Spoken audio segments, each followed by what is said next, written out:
Buen día.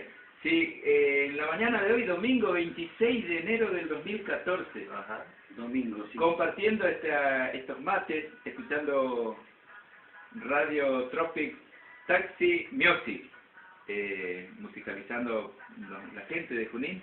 Y aquí en Candelaria, Misiones, Argentina, con dos grandes hermanos, Andrés González, Aníbal Lucedo.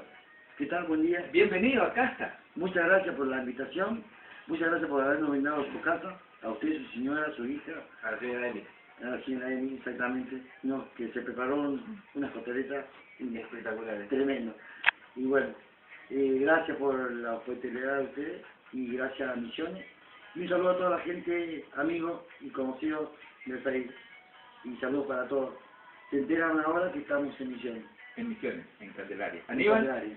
Nada, agradecerte a él por haberme hecho la oportunidad de conocerte a vos. La verdad, una gran persona, vos, tu familia.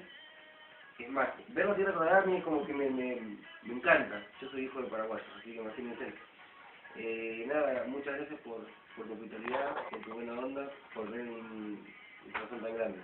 Así que saludo a toda la gente y a todos tus seguidores.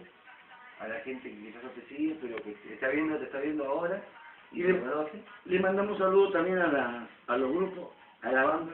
Sí, vamos a ¿Quién me quedó?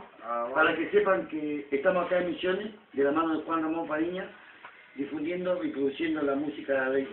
Claro, trabajando para ustedes.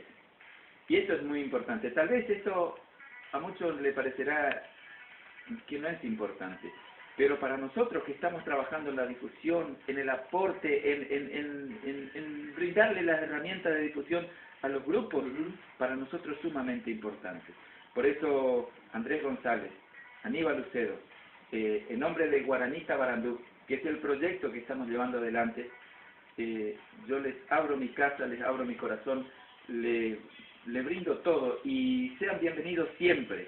Incluso ustedes, chicos, que vengan a trabajar aquí en la zona de Misiones, Guaranita Barandú los estará esperando siempre. Muchas gracias. Muchas gracias. Chicos, Rosarito, Simplemente Santa Fe, los pibes de la punta, Triple X, la marcha Mix, Rosana de Junín. Rosana de Junín, Recuerdo Barcelio, los de Nueva York, Javi La Máquina y Juan Contra la Fuerza Musical.